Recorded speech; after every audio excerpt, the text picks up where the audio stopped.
Inequality, inequality, inequality. This is the fundamental crisis facing our country today. This inequality crisis has not been addressed by this budget, nor has it been addressed by the previous 10 budgets of this government. This government is pushing us into the inequality trap, what I call the inequality trap. The Paris-based World Inequality Lab has said in its 2024 report that India's billionaire Raj has replaced the British Raj. India in 2024 is more unequal than it was under colonial rule in the 1920s. Budgets need to be about real people, real India, real issues, not about fantasy land, not about Disneyland. Srimati Sagarika Ghosh. Thank you, Honorable Chairman, sir. I rise to speak on behalf of my party, All India Trinamool Congress, on the union budget presented by the Honorable Finance Minister. Honorable Chairman, sir, inequality, inequality, inequality. This is the fundamental crisis facing our country today. This inequality crisis has not been addressed by this budget, nor has it been addressed by the previous 10 budgets of this government. The government is constantly telling us it is pushing us into more and more growth, but it is pushing us into more and more inequality. This government is pushing us into the inequality trap, what I call the inequality trap. Sir, the Paris-based World Inequality Lab has said in its 2024 report that India's billionaire Raj has replaced the British Raj. The billionaire Raj has replaced the British Raj. India is more unequal now than it was in the 1920s, in the colonial period. Honorable Chairman, I want to repeat that. India in 2024 is more unequal than it was under colonial rule in the 1920s. That is the catastrophe of inequality facing us. That's why budgets need to be about real people, real India, real issues, not about fantasy land, not about Disneyland. Here are some facts about inequality, sir. The top 1% of India controls 40% of the country's wealth. Real earnings of regular salaried and self-employed have declined or remained stagnant. The Honorable Finance Minister claimed that GST has benefited the common man. But sir, the truth is 67% of GST is paid by the poorest 50% of India. India is a country where 800 million people, sir, still depend on free food. The budget needed to challenge, needed to address this inequality trap. It needed to tackle the inequality trap. It has failed to do so. I want to present 5 examples of the inequality trap. The first, the inequality trap with regard to states. The second, the inequality trap with regard to rural areas. The third, the inequality trap with regard to jobs. The fourth, the inequality trap with regard to wealth and income. And the fifth, the inequality trap with health and education. The states. First, the inequality trap on states.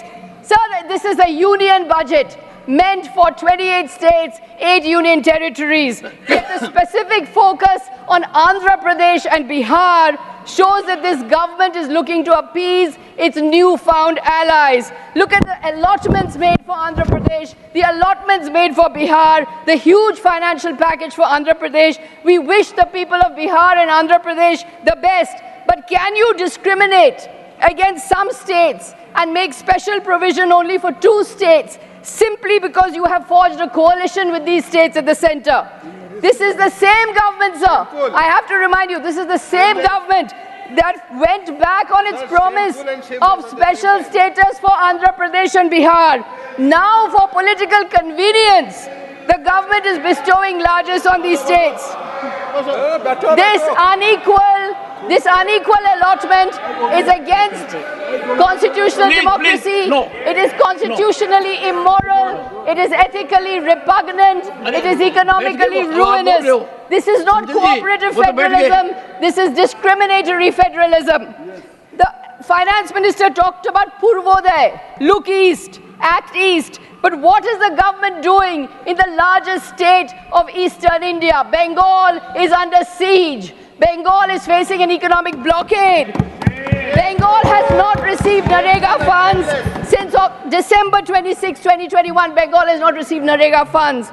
A massive over 1 lakh crore is due from the center to Bengal.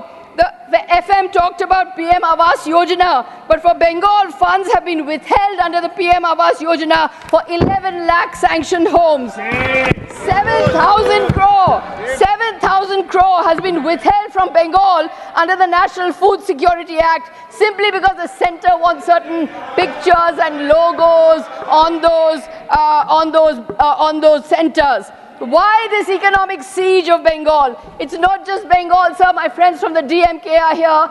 It's about Tamil Nadu. It's about Karnataka. It's about Kerala. My friends from the Shiv Sena Uddhav Thackeray faction are here. It's about Maharashtra.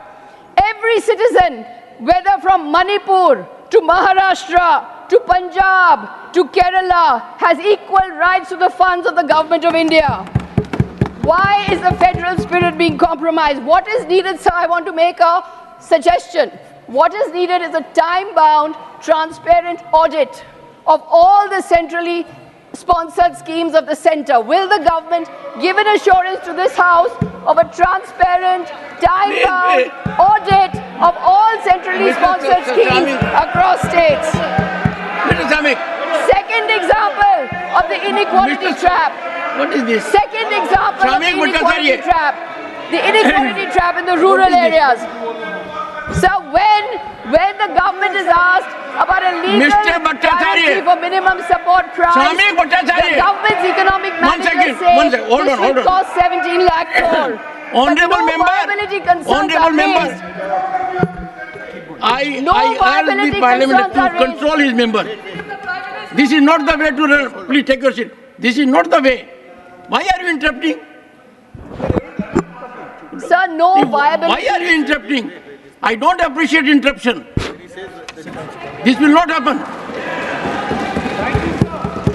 It will not happen from either side. Please go ahead. She is making her point. Sir, and it's a well-prepared speech. We may agree, we may not agree. Go ahead. So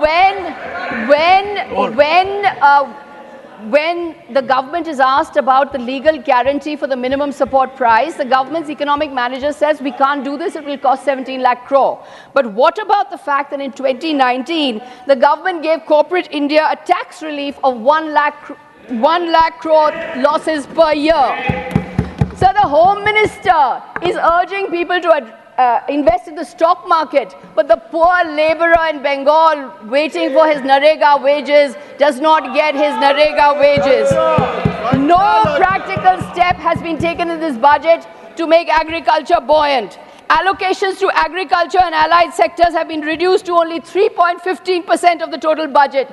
Subsidies on fuel, food and fertilizers have been slashed. No permanent structure has been created for debt relief for the farmers.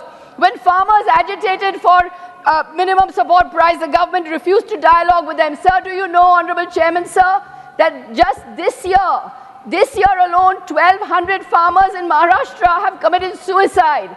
They have lost their lives. Why does the Finance Minister not recognize this reality?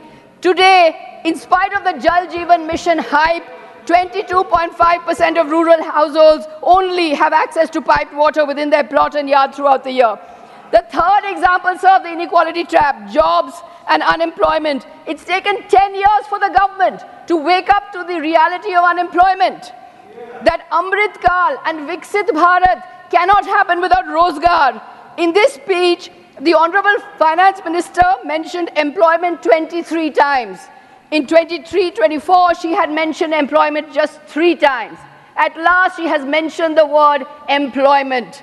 This is what a rebuff from the voter can do. Since the 2020 lockdown, millions have lost jobs, but the government is in a Sabchangasi mindset. The internship and skilling program is simply not good enough. It is way too inadequate. It does not address the scale of the problem. A centrally sponsored scheme for providing paid internship opportunities in 500 top companies or some rupees as benefits to first-time employees is pure advertising and tokenism. It is not going to solve this mammoth problem of unemployment. So 42% of graduates under the age of 25 can't find a job.